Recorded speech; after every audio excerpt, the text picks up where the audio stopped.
Ano? Oh, wala. Pangis oh. Yun. Imported na ipis na naman, men. Ano to? Isang colony to eh, guys. Ayan. Adult, saka sub-adult na. Ayan. Paramihin lang natin to. Pwede nating tinda, pwede nating ibenta, o pwede nating ano, pakain sa mga pet natin. Diba? Lagyan natin dito sa natin.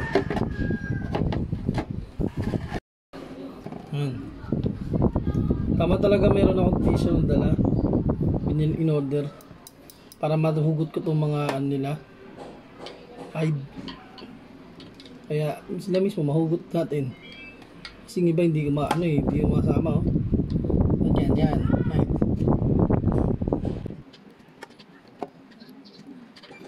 Kasi nalaga.